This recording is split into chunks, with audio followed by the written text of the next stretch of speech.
अगर हम लोग इंडिया और रसिया के रिलेशनशिप की बात करें तो इंडिया और रसिया के रिलेशनशिप बायलैटरल है। मतलब दोनों कंट्री एक दूसरे की मदद करती है जब भी ज़रूरत पड़ती है।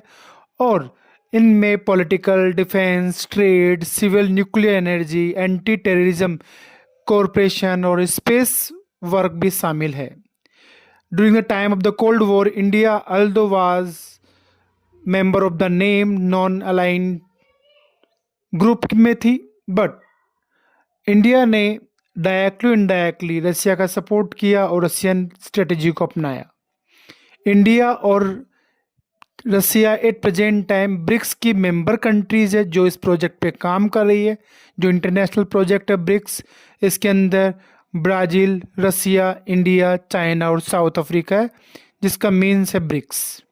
इंडिया दूसरा प्रोजेक्ट है रसिया और इंडिया का, उसका नाम है SCO, संघाई कोऑपरेशन ऑर्गेनाइजेशन, जिसमें रसिया और इंडिया दोनों साथ में प्रोजेक्ट पे काम कर रही है। अगला प्रोजेक्ट है, थर्ड प्रोजेक्ट है NSG, न्यूक्लियर सप्लायर ग्रुप।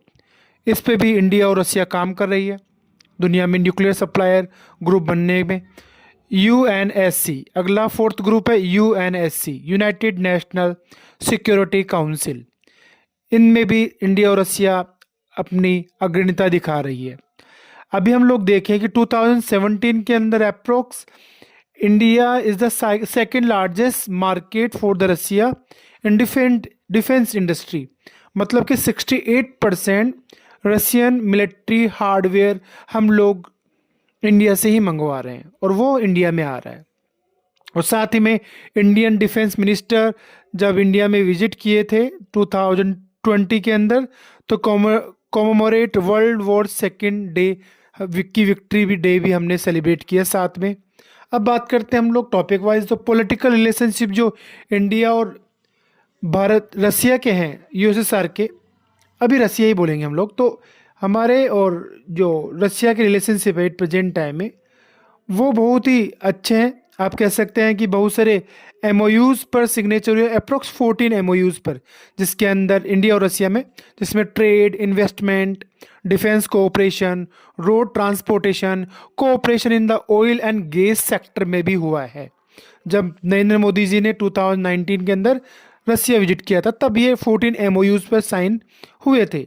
और साथ में जब व्लादिमीर पुतिन और इंडिया के प्राइम मिनिस्टर मिले 2019 के अंदर, तब भी इनमें बहुत सारे समिट ऑर्गेनाइज करवाए गए थे। तो हम लोग कह सकते हैं कि इन दोनों कंट्रीज़ के अंदर, दोनों गवर्नमेंट के अंदर trade, economic, science, technology and cultural cooperation पे काम हो रहा है। तो फिर हम लोग बोल सकते हैं कि MIT मतलब मिलिट्री टेक्निकल कॉरपोरेशन पे मीट चालू जारी, यानी ये हमेशा जारी ही रहेगा। अब बात करें second point, defence and security relationship. तो हम कह सकते हैं कि India Russia military technical cooperation has evolve from buyer seller framework to one involving joint research. यानी हम लोग बायर सेलर तो हैं एक दूसरे के साथ में, हम लोग इन्वॉल्विंग हैं रिसर्च में, डेवलपमेंट में, एडवांस डिफेंस टेक्नोलॉजी सिस्टम में, ठीक है। और साथ ही में the first ever tri service exercise Indira 2017 took place in Vladivostok, जो जगह है, फ्रॉम अक्टूबर 19 to 29 2017 में। वहाँ पर ये एक्सपीरियंस हुआ, जॉइंट मिलिट्री एक्सपीरियंस हुआ दोनों कंट्रीज़ के बीच में। तो कह सकते हैं कि 2018 2019 में भी दोनों कंट्रीज़ के बीच में, मतलब दोनों कंट्रीज़ की आर्मी ने मिलकर बहुत सारे सर्विस एक्सरसाइज किए, जॉइंट सर्विस एक्सरसाइज किए। और अब बात करते हैं कि जॉइंट मिलिट्री प्रोग्राम्स में कौन कौन से प्रोग्राम्स में इंडिया और रसिया शामिल है। तो पहला है ब्रह्मोस क्रूज मिसाइल प्रोग्राम, जिसमें इंडिया और रसिया दोनों इस प्रोजेक्ट पे काम कर रहे हैं। 5th generation fighter jet programme पे काम कर रहे हैं। सुखोई Su-30 MKI प्रोग्राम है। एलियोस हॉल टेक्निकल ट्रांसपोर्ट एयरक्राफ्ट पे काम कर रहे हैं। Ka-226T twin engine utility helicopter पे काम चल रहा है। और सम अदर प्रोजेक्ट भी चल रहे हैं दोनों के।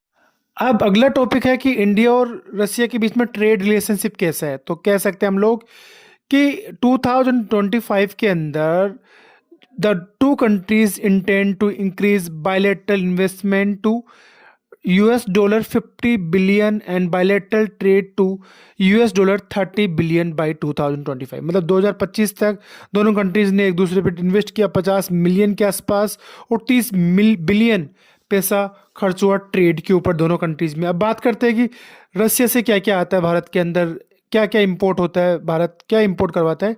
तो मिनरल फ्यूल्स आता है उसमें रसिया से हमारे यहाँ, minerals oils, product of their distillation होता है, फिर बाद में मिनरल वैक्स आता है हमारे यहाँ पर, नेचुरल कल्चर पर्ल्स आते हैं, पर्ल, सेमी प्रीसियस स्टोन होता है, प्रीसियस मेटल होते हैं, फर्टिलाइजर्स आता है, nuclear reactors, boilers, machineries, mechanicals, appliances, electrical machineries and equipments, ये सब रसिया से भारत में आते हैं। और भारत से रसिया में जो जाने वाली चीज़ें हैं वो है फार्माक्यूटिकल्स में आता है प्रोडक्ट, जो भी ड्रग्स होते हैं, सारी दवाइयाँ, ऑर्गेनिक केमिकल आता है वहाँ, जाता है यहाँ से वहाँ रसिया के अंदर। और इंडिया से भी बहुत सारी चीज़ें, रेलवे और इक्विपमेंट, अलग मिलिट्री और मशीनरी इक्विपमेंट भी भारत से रसिया जाते हैं।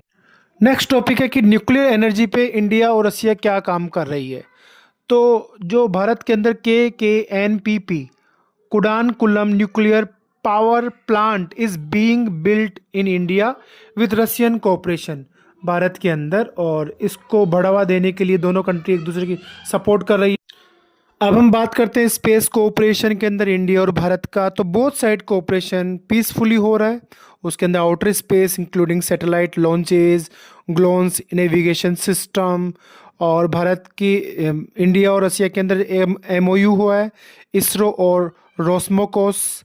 इसरो इंडिया की स्पेस एजेंसी है, तो रोस्मोकोस रसिया की, ROSMOS, उन दोनों के बीच में जॉइंट वेंचर हुआ है इस पे कि ह्यूमन स्पेस फ्लाइट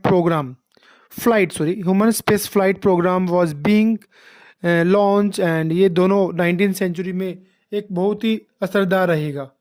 अब हम बात करते हैं cultural relationship India and Russia का। तो about 20 Russian institution including leading universities, schools regular teach Hindi to about 1500 Russian student. Apart from Hindi language, Tamil, Marathi, Gujarati, Bengali, Urdu और संस्कृत भी और पाली भी पढ़ाई जा रही है रशियन इंस्टीट्यूशन के अंदर। Indian dance, yoga, music, Ayurveda के बारे में रशियंस को नॉलेज दी जा रही है। और 2 अक्टूबर को जब 150वीं एनिवर्सरी मनाई जा रही थी महात्मा गांधी की, तो इंडिया और भारत के रिलेशनशिप पर वहाँ के Russian writer Leo Tolstoy was open at the state Duma of Russian Federation. तो भारत और बहुत सारी मूवीज़, भारतीय मूवीज़ रसिया में वहाँ पर दिखाई जाती है, वहाँ पे लोग पसंद भी करते हैं इंडियन सॉन्ग्स, इंडियन मूवीज़ और इंडियन एक्टर्स को, जैसे शाहरुख खान, अमिताभ बच्चन वहाँ पे बहुत ज़्यादा फेमस है। तो ये था इंडिया और भारत का रिलेशनशिप।